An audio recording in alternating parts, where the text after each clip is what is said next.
విను, రాజీవ్ సిన్హాకి అన్ని పెద్ద ప్రాజెక్టులేవమని నేను చెప్పాను కదా. ఆ ఆర్డర్ని ఈ క్షణం నుంచి రద్దు చేస్తున్నాను. వాడి అన్ని ప్రాజెక్టులు వెంటనే ఆపేయండి. అవును, ఇప్పుడే. ఆపండతన్ని. వాడు చెప్పింది నిజమైతే మనం పూర్తిగా నాశనం అయిపోతాం. రిలాక్స్ మామ్, అవతల లైన్లో ఎవరూ లేరు. ఇలాంటి బిచ్చగాళ్ళు 4 రూపాయలు సంపాదించేది కూడా ఇలాంటి యాక్టింగ్ చేసే. ఇషాన్, నీకు వెళ్ళిపోవాలనిపిస్తే వెళ్ళిపో. నేను మాత్రం బాధపడను. మా అక్క బావ నేను చాలా గౌరవిస్తున్నారా?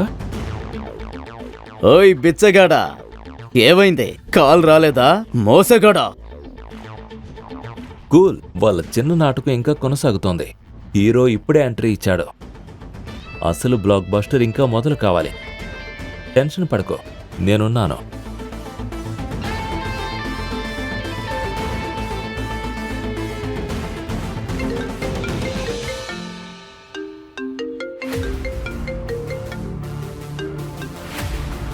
హలో,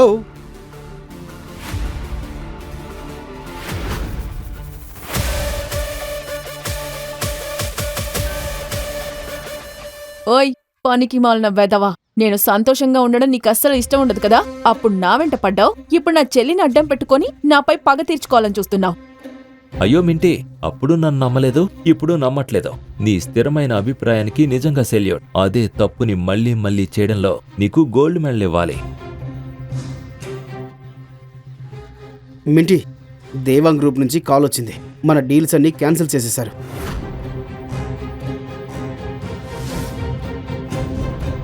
ఏంటి? అదసలు జరగడం అసంభవం. విషయం చాలా దూరం వెళ్ళిపోయింది. దేవాంగ్ గ్రూప్ అకౌంట్ ని రాజు ఒక్కడే హ్యాండిల్ చేస్తాడు. ఖచ్చితంగా ఏదో పెద్ద సమస్య జరిగింది. అయ్యో దేవుడా, అంతా అయిపోయింది. నా కూతురు జీవితం నాశనం అయిపోయింది. అయ్యో మామ్, చాలు ఈ డ్రామా. అంత కంగారు పడాల్సిన అవసరం లేదు. మింటి, నాకు ఏం అర్థం కావడం లేదు. నేను ఇప్పుడు ఏం చేయాలి? డార్లింగ్, జీవితంలో ఏం సాధించలేని వాళ్లే ఇలా సందేహాలు అడుగుతూ ఉంటారు. డైరెక్ట్గా వాళ్లకే కాల్ చేయి. వీడికి నకిలీ ఫోన్ కాల్స్ చేయడం తప్ప ఇంకేం రాదని వాళ్లకే తెలిసిపోతుంది. Thank you Minti. నాతో పెట్టుకోవద్దని ముందే చెప్పాను కదా చిన్నోడా, కానీ వినలేదు. ఇప్పుడు నేనెవరో చూపిస్తాను.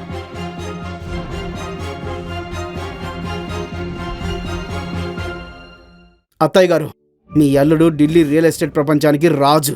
రాజు ఎవరో దారిన పోయేవాడు వచ్చి నన్ను కిందకు లాగలేడు. మీరు రాజీవ్ సిన్హా అత్తగారు. మీకైనా మీ కూతురికైనా ఏమీ జరగనివ్వను.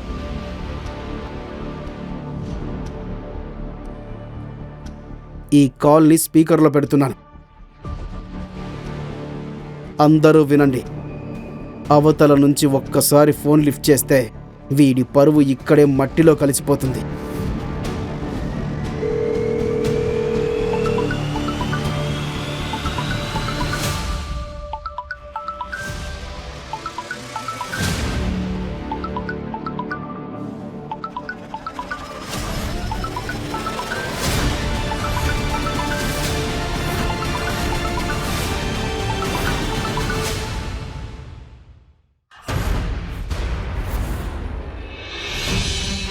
పరిస్థితి నన్ను ఇక్కడికి తీసుకొచ్చినట్టుంది. అసలు ఇక్కడ ఏం జరుగుతుందో ఈరోజు తేలిపోవలే. మిస్టర్ దేవాంగ్, మీరా? అవును, అనుమతి లేకుండా ఎవరూ కలవలేని వ్యక్తిని కలవడానికి వచ్చాను. నమస్తే మిస్టర్ అస్రాని.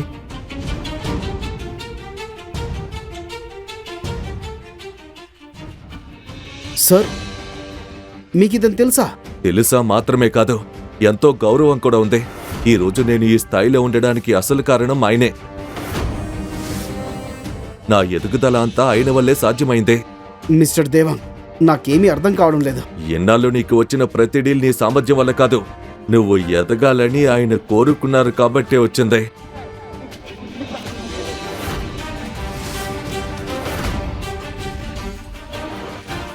అసలు బాస్ ఆయనే.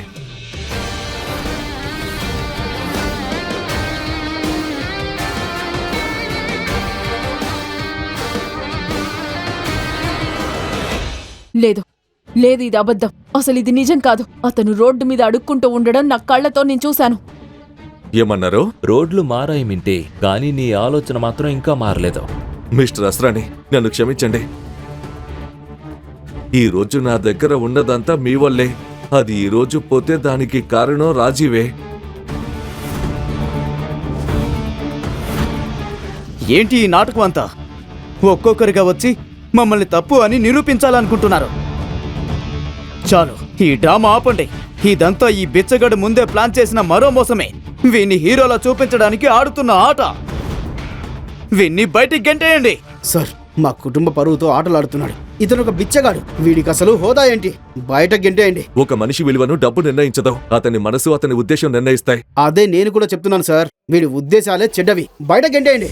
కాదు, ఈ రోజు ఉద్యోగం వదిలి వెళ్ళేది నువ్వే.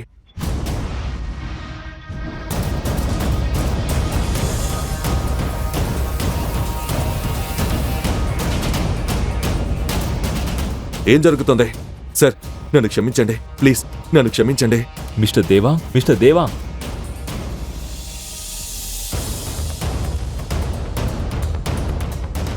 వరుణ్, వెంటనే అన్ని హాస్పిటల్కి తీసుకెళ్ళండి.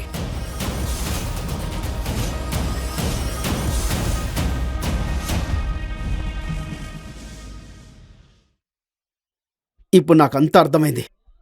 మిస్టర్ దేవాంగ్ ముందే అనారోగ్యంతో ఉన్నారు. ఆయన్ని బెదిరించి ఇక్కడికి తీసుకొచ్చాం. ఈ గొడవలోకి లాగి ఈ పరిస్థితికి తీసుకొచ్చాం. నీలాంటి నీచుడిని నేనెప్పుడూ చూడలేదు. నోర్మీ రాజు, ఇన్ని జరిగినా ఇంకా నీకు బుద్ధి రాలేదా? సార్, వీళ్లతో మాట్లాడడం వృధా. మనం వెళ్దాం. మీకింకా చాలా మీటింగ్స్ ఉన్నాయి. సరే షిర్లీ.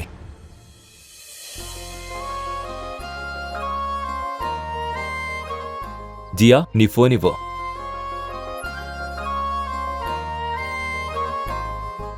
నా నెంబర్ని నీ డ్రైవర్ పేరు మీద సేవ్ చేశాను. నాకు ఫోన్ చేస్తావు కదా? ఒక్క నిమిషం. మీరందరూ ముందు ఆయనకి క్షమాపణ చెప్పాలి. ఇంత జరిగినా మీలో ఒక్కరిని తప్పు పట్టలేదు. ఇప్పుడు కూడా ఏమీ అనకుండా వెళ్ళిపోతున్నారు. ప్లీజ్ ఒక్కసారి సారీ చెప్పండి. జియా, నీ బిచ్చగాడి బాయ్ ఫ్రెండ్ కోసం నీకు పిచ్చి పట్టిందా? వాడి కోసం మాతోనే గొడవ పడుతున్నావా? అరే జియా, మేమెందుకు వాడికి సారీ చెప్పాలి? సారీ చెప్పాల్సింది నువ్వే. ఈరోజు నువ్వు మమ్మల్ని పరాయి వాళ్ళలా చూసావు. ఏ కూతురు తన తల్లితో ఇలా ప్రవర్తించదు. షిర్లీ, నా మీటింగ్స్ అన్నీ క్యాన్సిల్ చేయి. జియాకి ఇప్పుడు నేను అవసరం. Okay sir.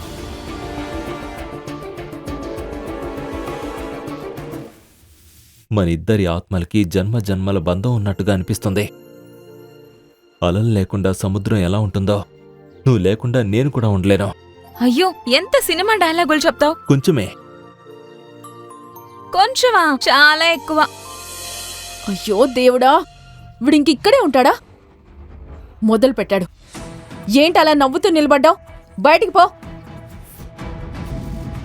ఓయ్ బిచ్చగాడా, రాజు తలెత్తుకుని బతుకుతాడు, కానీ నీలాంటి బిచ్చగాడి స్థానం రోడ్డు మీదే. పో, మళ్ళీ వెళ్ళి అక్కడే అడుక్కుంటూ బతుకు. విను జియా,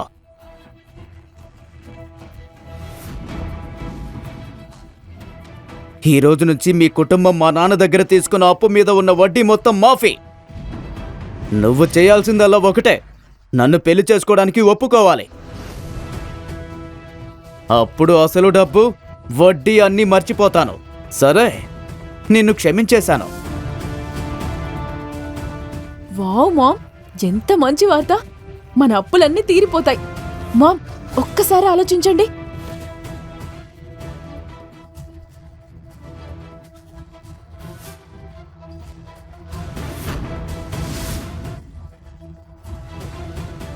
జియా, ఇంతవరకు ఏం జరిగిందో నీకు తెలుసు. జయరాజ్ ఇప్పటికీ నిన్ను పెళ్లి చేసుకోవడానికి సిద్ధంగా ఉన్నాడు. నీకోసం కాకపోయినా కనీసం నీ అమ్మ కోసమైనా ఒప్పుకోమ్మా, ప్లీజ్.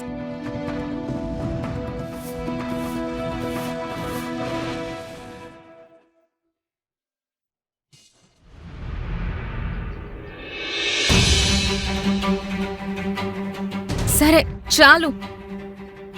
ఇక ఏడవడం ఆపండి. చూసారా, నేను ముందే చెప్పాను కదా, చివరికి ఏం జరిగినా నా కూతురు తన అమ్మ మాట వింటుందని. కంగ్రాట్స్ జయరాజ్, చిన్నప్పటి నుంచి కన్న కల చివరికి నెరవేరబోతోంది. ఇక పెళ్లి కొడుకుగా గుర్రం ఎక్కడానికి రెడీ అవ్వు. సార్ వెళ్దాం. ఎవరి కోసం మీరు ఇంతసేపు పోరాడారో వాళ్ళు మిమ్మల్ని వదిలేసి వెళ్ళిపోయారు. అమ్మా, మీ అప్పు నేను తీరుస్తాను. అవసరమైతే బ్యాంక్లో లోన్ తీసుకునైనా కడతాను. కానీ నేను ఎవరిని పెళ్లి చేసుకోవాలో ఆ నిర్ణయం నాదే.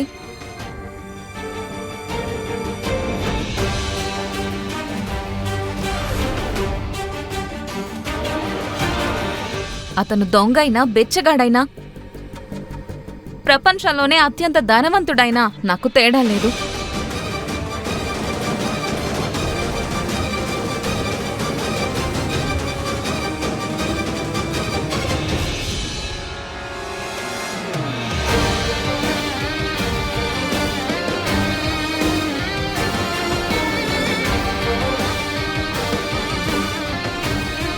ఇషాన్, నాకు నువ్వంటే చాలా ఇష్టం.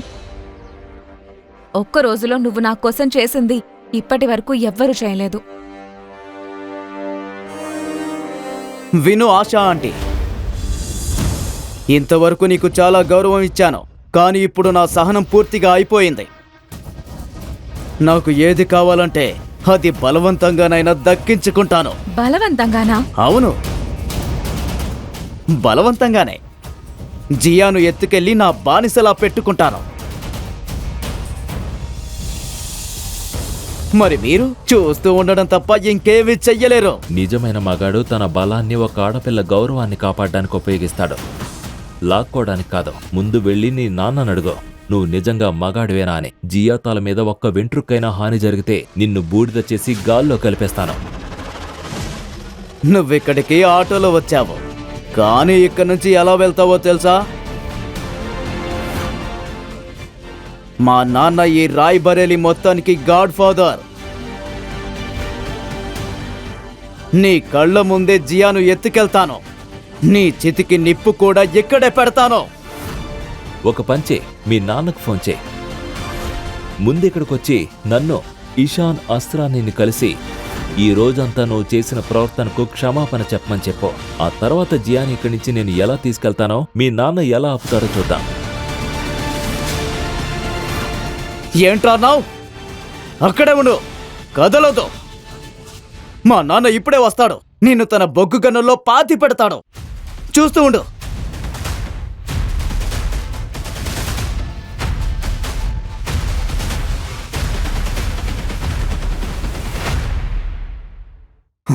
హలో డాడ్, నేను ఆశా ఇంట్లో ఉన్నాను, వెంటనే ఇక్కడికి రండి.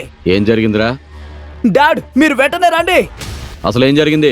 డాడ్, నేను ఆశా ఆంటీ ఇంటికి జియా ఎక్కడుందో అడగడానికి వచ్చాను, కానీ ఇక్కడ ఒక చెత్త పురుగు దొరికాడు. నాపై చెయ్యి కూడా చేసుకున్నాడు.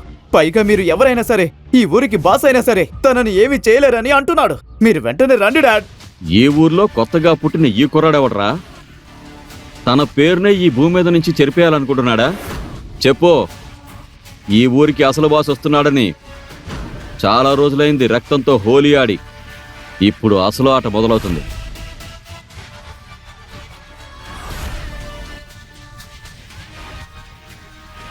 నా కొడుకే నా గర్వం. అలాంటి నా కొడుక్కి ఎవరో చిన్న పురుగు సవాల్ విసిరిందట. ముందు ఆడి పని చూసి తర్వాత వస్తాను. నువ్వు హోటల్లో ఒక రూమ్ బుక్ చేసి రూమ్ నెంబర్ మెసేజ్ చేయి. నేను ఫ్రీ అయ్యాక నీ ఆడిషన్ బాగా తీసుకుంటాను. షేరా, కార్ రెడీ చేయి. ఇంకా పిస్టల్ కూడా తీసుకురా. మన కోడలిపై ఎవడో కన్నేశాడు, వాడి కళ్ళే పీకేయాలి. రా.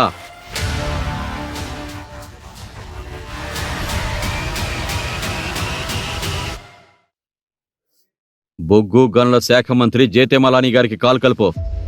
షూర్ సార్, 2 నిమిషాలు.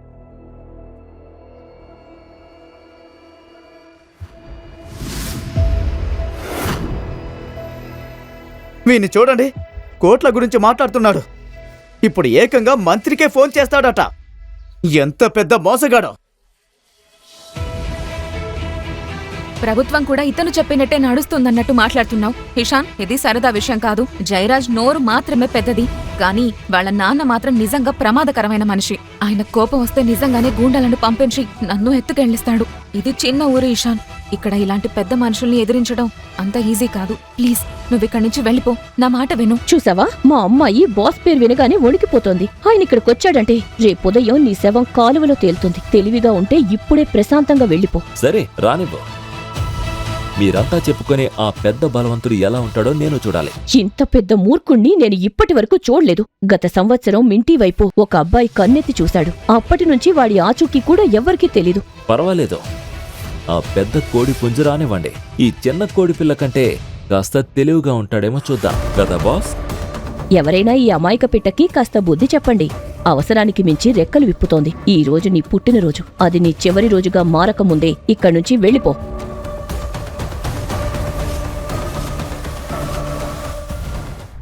ఇలాంటి కథలు మరిన్ని వినాలనుకుంటున్నారా? అయితే కింద ఉన్న లింక్ని క్లిక్ చేసి పాకెట్ ఎఫ్ఎం యాప్ని ఇప్పుడే డౌన్లోడ్ చేసుకోండి. మరిన్ని అద్భుతమైన కథలతో మళ్ళీ కలుద్దాం.